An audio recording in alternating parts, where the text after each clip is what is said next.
tayo sundan muna na, kumusta po ang ating mga puso? Kumusta naman ang ating mga puso ngayon? Kumusta? Baka may broken dyan, ha? May. Sabi nga ng kanta ng mga kanina, yan sa praise and worship, Lord, I give you my heart. I give you my soul. I give for you alone. Every step that I make, Lord, have your way in me. Maganda, no? Napakaganda yung meaning niya, yung message niya. Na kung ang ating puso ay nasa Diyos, wala nang problema siguro sa atin. Ngayong hapon po mga kapatid, ang title ng ating sermon ay kaya ako ngayon yung tungkol sa na kumusta ang ating mga puso. Dahil ang titulo natin ngayon, ang kalagayan ng puso ang mahalaga. Mapapaisip ko bakit kaya mahalaga ang kalagayan ng puso? At sa ating text ay matatagpuan sa Matthew 13 verses 1 to 9. At ilagay mo na lang sa 20 pataas. Kasi nabasa na kanina ko natin doon. Hindi ba? Yan. Dito kasi, kung titignan nyo ang ating mga Biblia, yung Matthew 13, 1 to 9, ito yung talinghaga, yung binasa kanina ng Brother Gordon. Pero dito sa 18 to 23, makikita natin dito yung ipinaliwanag ang kahulugan ng mga asik. Dito ipinaliwanag ng ang talinghaga tungkol sa mga asik. At dyan tayo magsisimula. Muli, magandang araw sa ating lahat. Sa panahon natin ngayon mga kapatid, napakaraming informasyon ang ating naririnig. Sa isang pindot lang ng ating mga cellphone, marami tayong nakikinig ng mga cellphone, mga podcast, balita at iba't ibang opinion. Ngunit sa dami ng ating naririnig, na nakikita, nababasa, ang tanong ay hindi lang ng mga kapatid kung ano ang narinig natin, kundi ano ang naging kalagayan ng puso natin nang marinig natin ang salita ng Diyos. Marami ang dumadaw sa simbahan, ngunit kakaunti ang tunay na nababago. Marami ang nakikinig, ngunit hindi lahat ay lumalago sa pananampalataya. Hindi dahil mahina ang salita ng Diyos, mga kapatid, kundi dahil iba-iba ang kondisyon ng puso ng mga nakikinig. Kaya, kumusta ang ating mga puso? Dito mga kapatid, tinuturo ni Jesus sa talinghaga ng mga asik. Pero bago tayo magpatuloy, tayo muna sa madaling manalangin. Tunay na Diyos na napakabuti mo. Maraming salamat sa araw na ito. Sa pagkising pa lang Panginoon, kaninang umaga sa amin, maraming salamat kasi isang patunay ito na nandyan ka para sa amin. Panginoon, patawarin din mo kami sa mga pagkukulang namin nagagawa. At sa habang ito, Panginoon, bago namin tanggapin ang iyong mga salita, ay kami po nagpapakumbaba na patawarin mo kami sa mga kakulangan natin nagagawa sa isip, sa salita at sa gawa. At yan din, Panginoon, nilalapit ko rin sa iyo ang aking sarili na sana hindi ang aking kahinaan ang makita, Panginoon, kundi ikaw ang magsalita sa akin. Panginoon, maraming salamat at samahan mo kami hanggang matapos ang aming gawin. At buksan mo rin, Panginoon, ang aming mga isip at puso para maintindihan namin ang iyong ituturo sa amin sa hapon ito. Ito ang aming sinasabang pinadalangin sa matamis na pangalan ni Jesus. Amen. Ang Matthew chapter 13 ay dito na mga kapatid nagsimula. Kung bibigyan natin ng background ito, yung chapter 1 hanggang chapter 12, dito makikita natin kung ano yung ginawa ni Jesus sa yung the genealogy ng ating Panginoon sa chapter 1. Tapos, yung pagpapagaling niya, marami siyang katuruan na itinuro sa mga tao. Dito rin natin makikita yung mga mapapalad, yung napag-aralan natin dun sa Sunday School.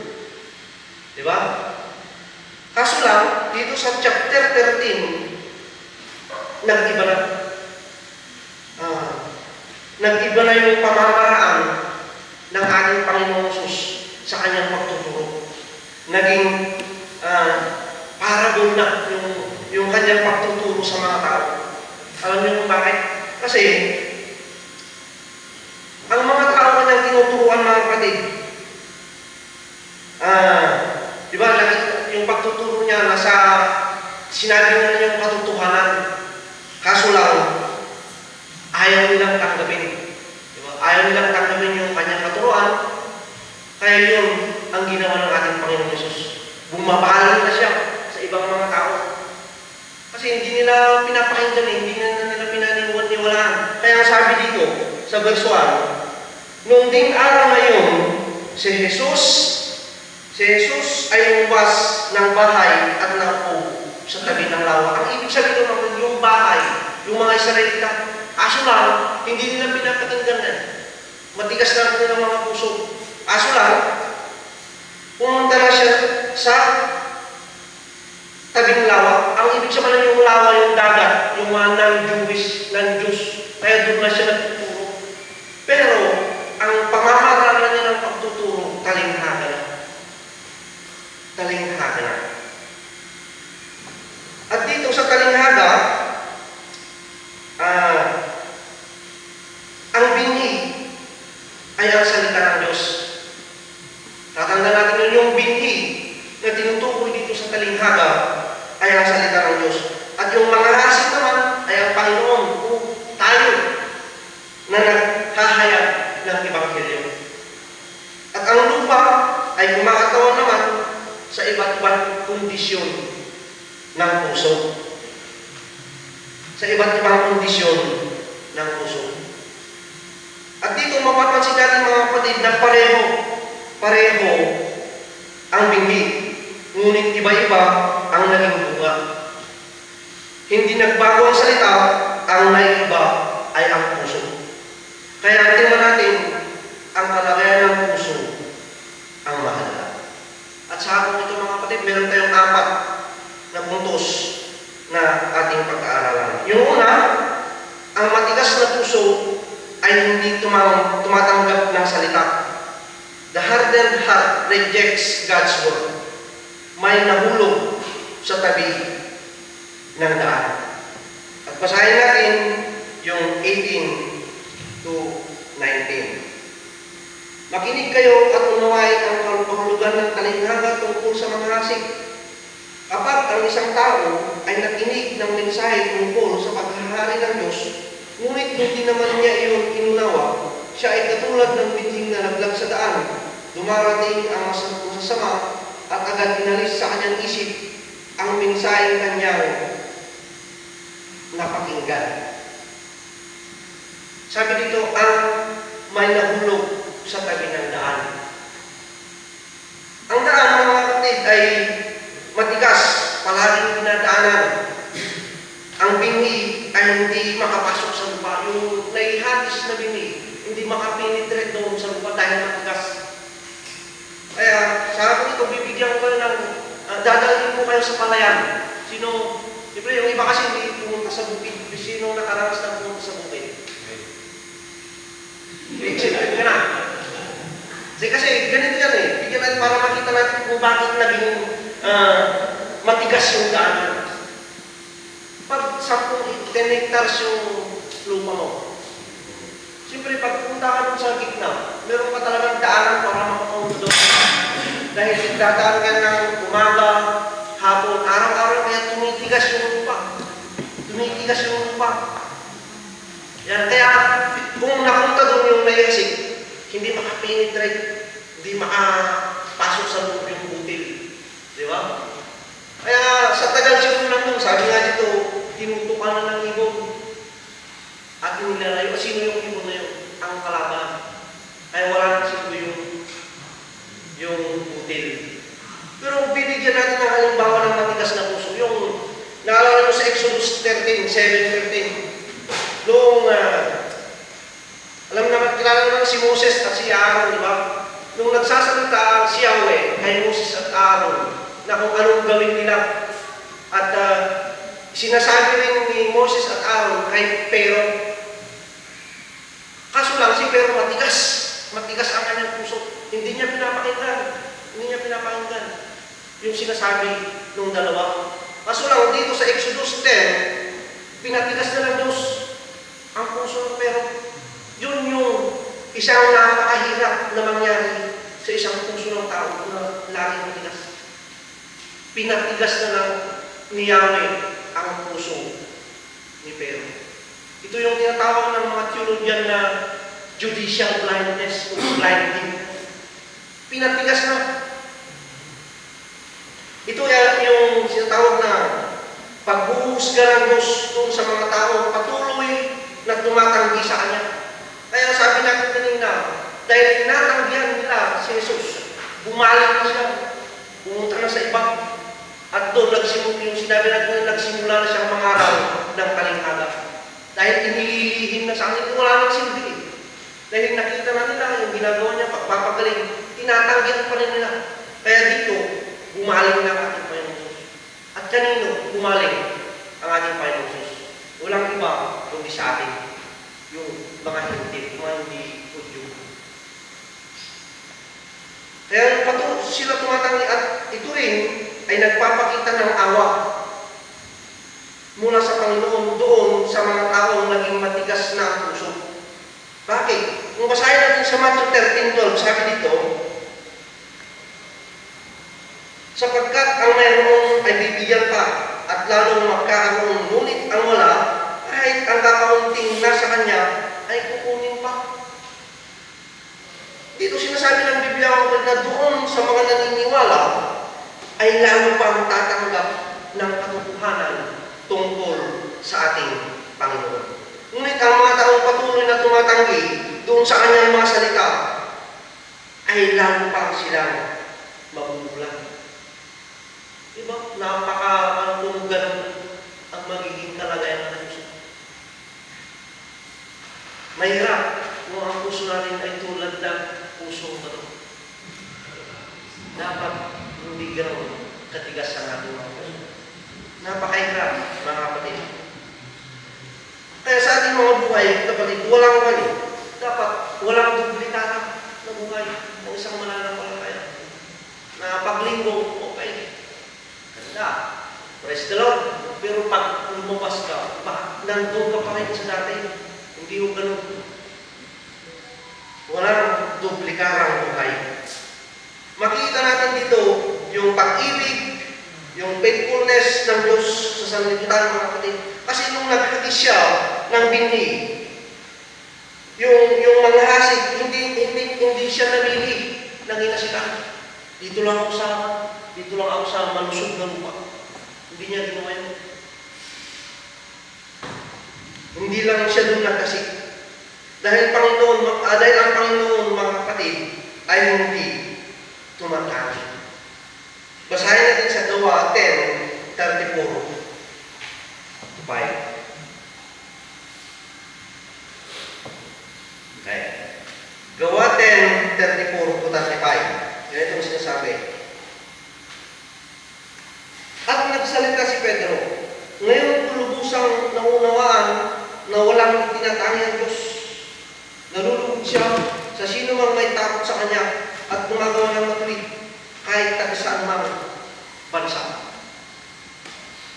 Ganun po ang ating Panginoon. Kaya lahat ng tao, binigyan niya ng pagkakataon na marinig, makita siya, makilala siya at ang kanyang mga salita.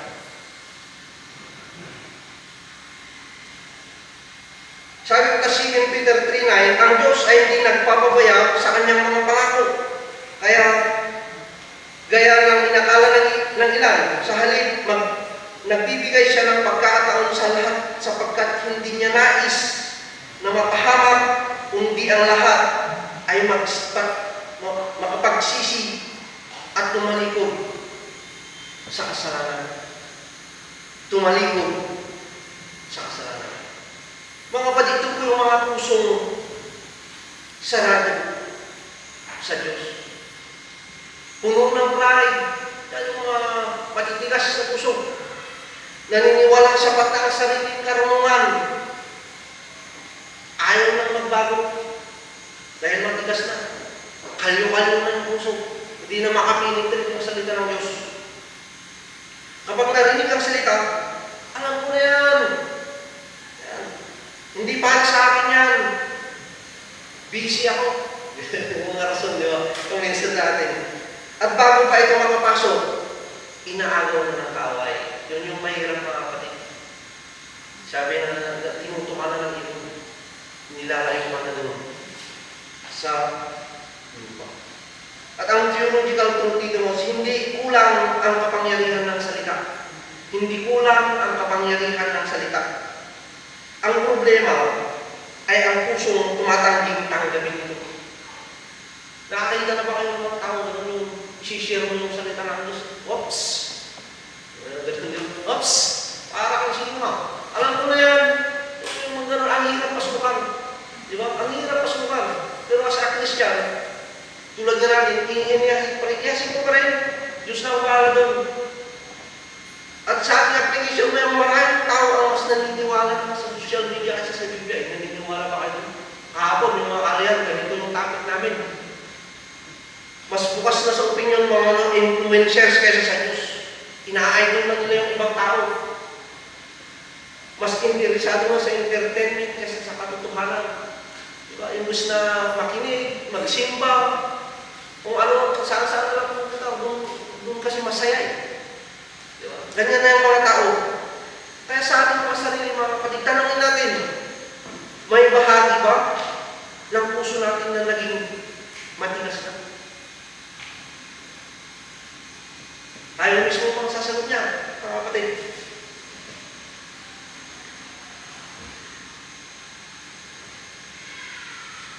May bahagi pa ng puso natin na matigas na. At ang pangalawa, ang mababaw na puso ay walang matibay na ugat. The shallow heart lacks endurance. Verse 20 to 21. Sabi dito, ang katulad naman ng binhing na laglag sa mabatong lupa ay ang taong nakikinig ng mensahe. Nakikinig ng mensahe. Tulad ng ganito, nakikinig.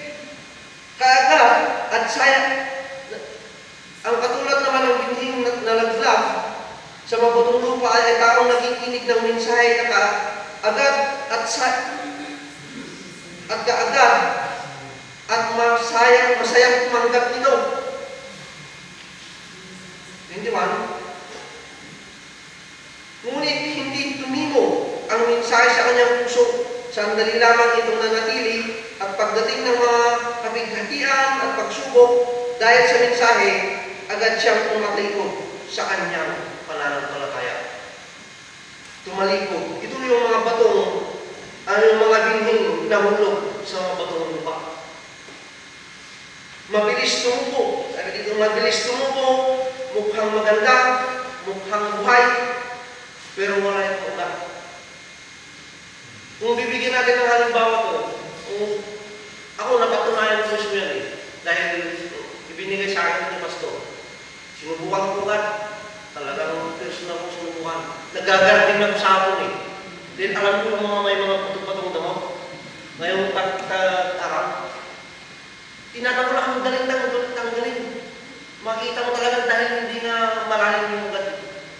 Dahil may mga bato-bato pa sa puso mainit. Yung nakita talaga na sila yung mga parte ng mga bato, sila yung unang namamatay. Pero gusto yung patunayan kung gaano ko, trigger-day. Trabaho ko. Malawak pa yung nagkakatinin ko doon. Malawak pa, mga kapatid. Pero bago pa lang yung bagong sagat, ang gandang tignan. Makita mo talaga. Ito yung pinapakita dito mga kapatid. Mabatong lupa. Basahin natin yung John 6:60 to 63.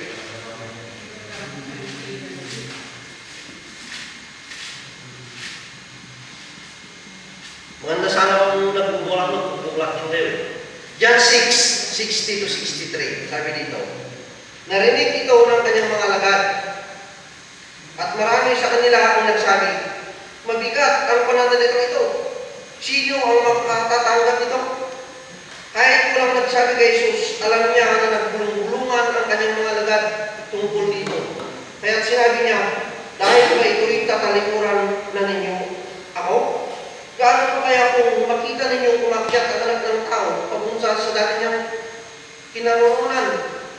Ang Espiritu ang nagbibigay buhay, hindi ito magawa ng laman. Ang mga salitang sinasabi ko sa inyo ay Espiritu at ito ang nagbibigay buhay. Ito mga kapatid, yung time na katatapos na magpakain ng ating Panginoon Jesus, na dun sa feeding 5,000. At hindi lang 5,000, alam naman natin yung 5,000 kalalakihan lang. Ang mga tao ito, kaya sumusunod, hindi dahil sila ay naniniwala na si Jesus ang Mesiyas. Maaaring naliwanagan ng konti dahil naranasan na nila yung katapatan ng Panginoon. Diba? Nabusog, na walang gastos. Yan, yung nangyari sa kanila. Kaya gusto pa nilang maging hari. Diba? Gusto pa nilang maging hari. Libre pagkain. Pero, ito mga kapatid, nung magsimula ng maghagis na ang ating Panginoon ng matitinding bindi, yung aral sa kanila, na kung kayo ay susunod sa akin, sabi ng Panginoon, marami kayong dadanasin ng mga pagsubok sa buhay, paghihirap, pag-uusik, at baka mamatay pa kayo. Mamula noon, anong sabi nila? Napakahirap namang tanggapin ang araw na ito. Yung salita nila. Hindi namin maunawaan yan.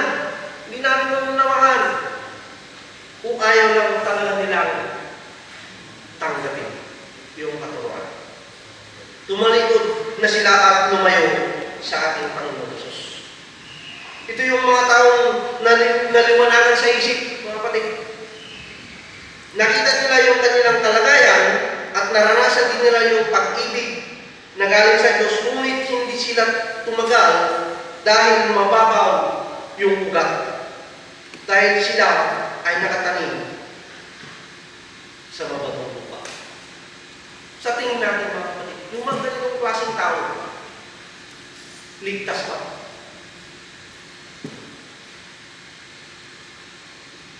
Ligtas ba yung mga ganitong klaseng tao, mga kapatid? At sa ating application dito ngayon, maraming tao ang naniniwala sa social media kaysa sa Biblia.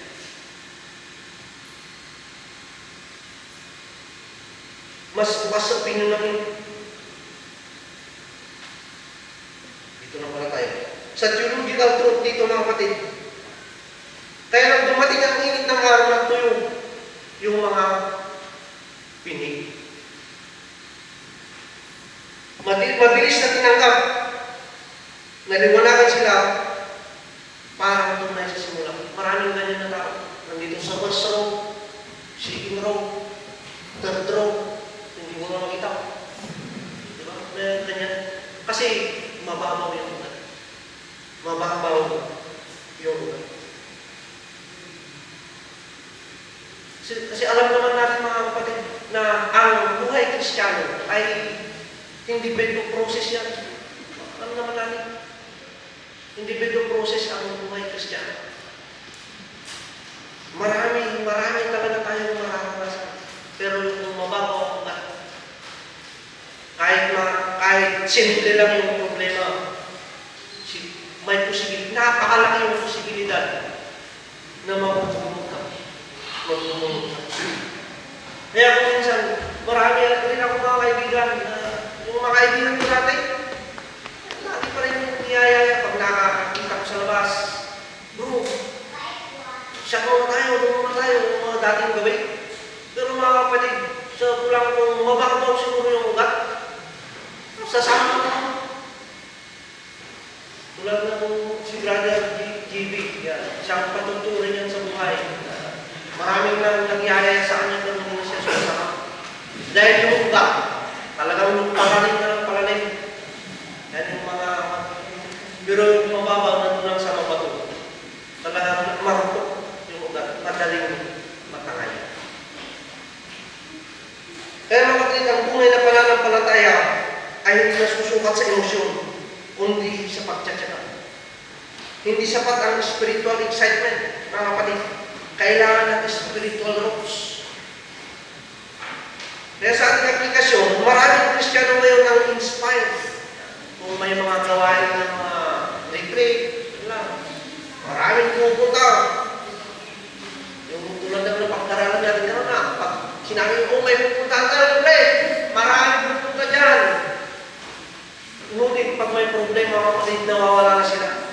Humihinto kapag hindi nasagot ang mga panalangin. Minsan, nag-question na tayo sa Diyos. Pero ang matatag na pananampalataya, mga kapatid, ay lumalayo sa araw-araw sa pagsunod sa ating Panginoon Jesucristo. Hindi lamang sa mga magagandang sandali. At ang pangatlo, ang ating puso ay nasasakal ng mga alalahanin. The divided heart is choked by worldly concerns. Verse 22.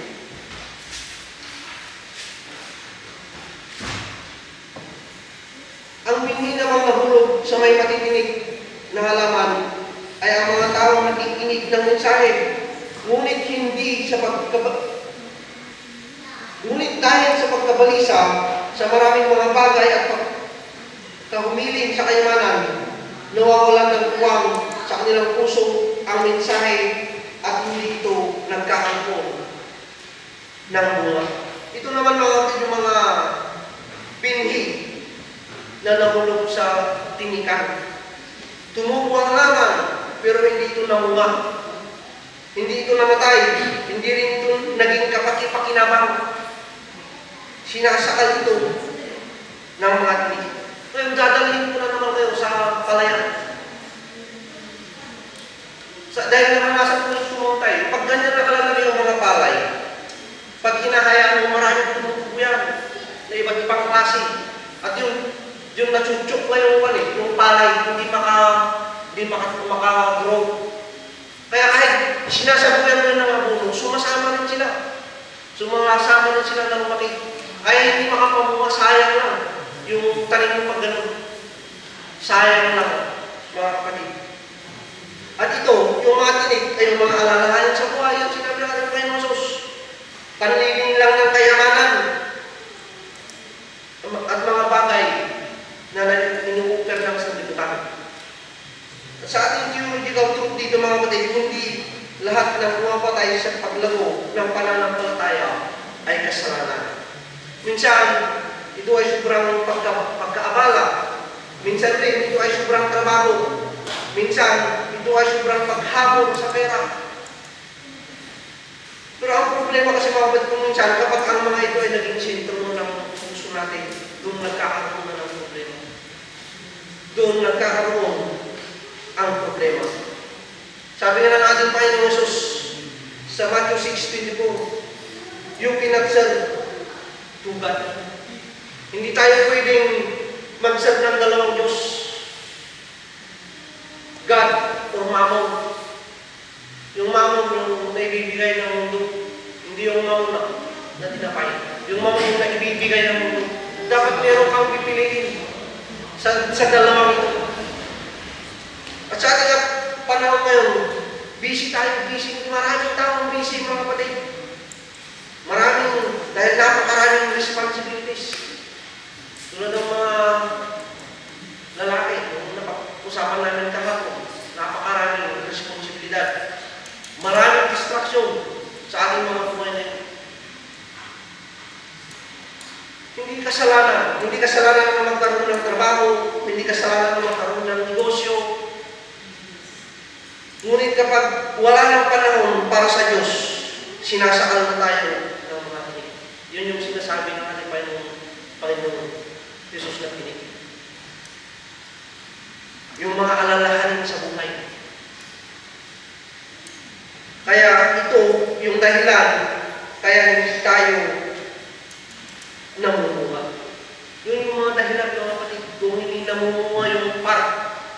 spiritual life natin.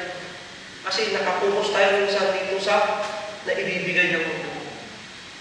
Kaya dito dapat mamili ka talaga. Pero ang sabi naman ng Biblia, kung unahin natin ang Diyos, di ba? Kung unahin natin ang Diyos, sabi na natin Pastor, lahat. Hindi ko naman sinasabi na magiging talagang mapapasa yung lahat. Pero yung pakiramdam kasi natin, kung alam natin na sa Diyos tayo naglilingkod, yun ang pinakamaganda. Yun ang masarap na nararamdaman ng isang tao. Kasi kung minsan, alam mo, mayaman ka lang, marami ng problema kung marap ka. Dahil yung tingnan yung mga mayayamang tao, may problema pa rin eh.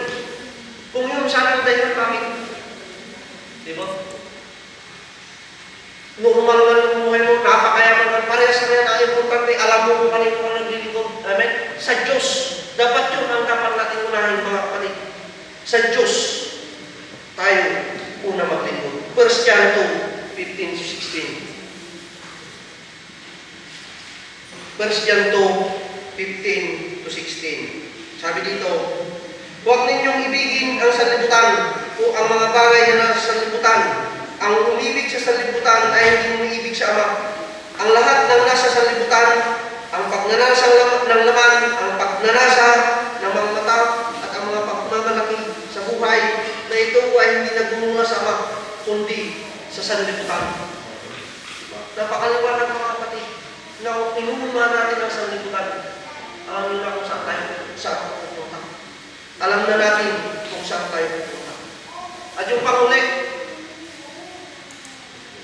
at pangapat na punto natin, ang mabuting puso ay nagbubunga para sa Diyos. The good heart bears fruit. Verse 23.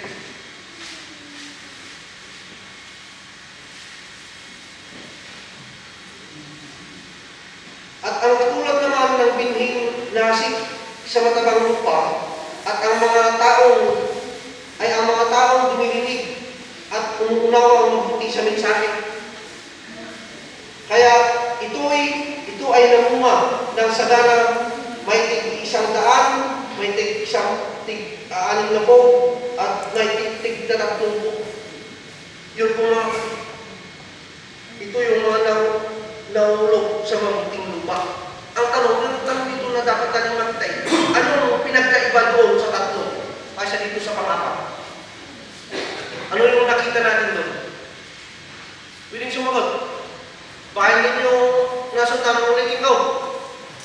Ano yung pinagkaiba ng tatlo at saka yung isa? Sagana. At yung tatlo, hindi namunga. Ito lang yung namunga. Ito lang yung binhi na naihasik na namunga.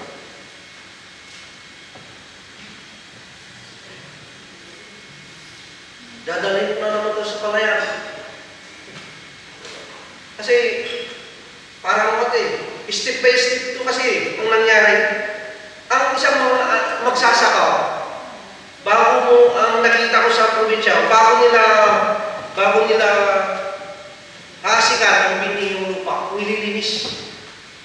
Tinatanggal mo yung mga tinig, yung mga bato-bato, para sigurado ka na pag naghasik ka sa lupang yan, tutubo, may pakinabang ka, at mamunga.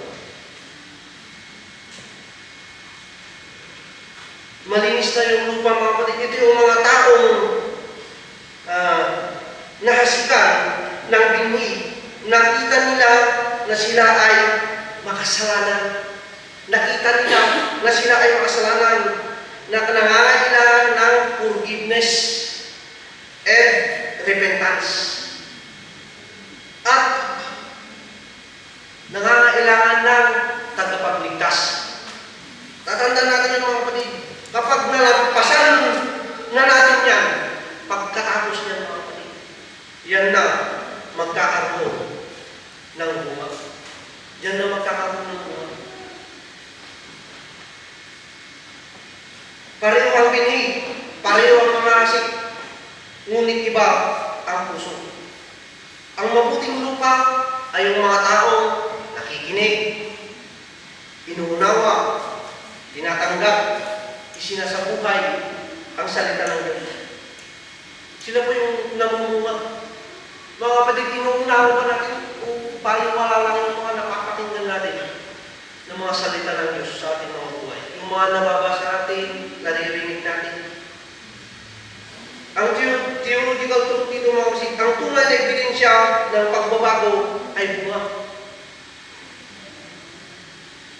Naniniwala pa kayo dito? Kung hindi ka nagbago, walang bunga. Ang Christian, ang bunga ay Christian din. Di ba? Hindi yung papaya, ang bunga ay santol. Hindi pwede mga paano nangyari yun. Kaya sa ating mga buhay, sabi nga natin kanina sa Sunday School, yung dapat nakikita sa atin yung bunga ng ating nalalaman tungkol sa salita ng Diyos. Lumalabas sa atin, nakikita sa atin.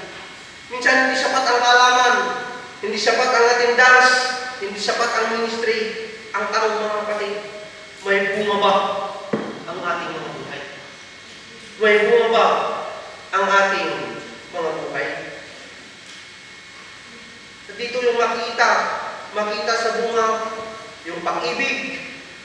Nakikita sa atin yan, kabanalan, pagpapatawad, katapatan, paglilingkod, at yung pag-akay ng iba patungo sa ating Panginoong Jesucristo. Sa gitna ng kaguluhan sa mundo mga kapatid, ang Diyos ay naghahanap ng mga taong handang magpakumbaba, handang matuto, handang sumunod, at handang mamunga. Hindi niya hinahanap yung perfectong tao. Hinahanap niya yung pusong handang magpasakop sa kanya mga kapatid. Yan po ang hinahanap ng ating Panginoong Hesus sa kapanahunan. Dahil marami nang matitigas ang puso. Kaya ang ating challenge sa panahon ngayon, sa panahon ng critical, sa panahon ng artificial intelligence, yung AI na sinasabi, mabilis na teknolohiya, economic uncertainty, at social media overload, madaling mapuno ang isip, ngunit nanatiling bungkag ang puso. Yung ano ba yung bungkag? Napakalalim mo. Empty pala. Walang laman ang puso. O kaya matigas ang mga puso ng tao. Marami tayong alam tungkol sa Diyos, mga kapatid, ngunit iba ang pagkilala sa Diyos at sa pamumuhay kasama niya. Ang tanong ni Jesus ay hindi ilang sermon ang ating napakinggan, kundi ano ang naging bunga ng salita ng Diyos sa puso natin. Ano ang naging bunga ng salita ng Diyos sa ating mga puso. At sa ating pagtatapos mga kapatid, sa talinghagang ito, makikita natin na hindi binigyan din ni Jesus ang husay ng mga asik. Hindi rin ang kalidad ng binhi ang binigyan niyang din. Parehong mabuti ang mga yun. Ang pinakamahalagang tanong ay ito. Anong uri ng puso meron tayo ngayon? Anong uri ng puso meron tayo ngayon? Matigas ba? Mababaw ba? Nahati ba? O handa mamunga? Mga kapatid, ang mabuting balitang ito, hindi permanente ang kondisyon ng puso. Ayaw baguhin ng Diyos ang matigas na puso. Palalimin ang mababaw na pananampalataya at alisin ang matinik na sumasakal sa ating paglago. Kayang gawin niya ng Diyos. Kung anong matigas man niya ng puso, kayang baguhin niya ng Diyos. Kapag hinayaan natin kumilos ang Diyos sa ating buhay, ang kanyang salita ay magbubunga ng sagana. Kaya ngayong araw mga kapatid, hilingin natin sa Panginoon. Panginoon, ihanda mo ang aking puso. Huwag mo akong hayaan maging tagapakinig lamang ng iyong salita. Gawin mo akong mabuting lupa na namumunga para sa iyong kalwalhatian. Kumusta ang ating mga puso? Sa ngalan ng Ama, ng Anak, at ng Banal na Espiritu Santo. Amen.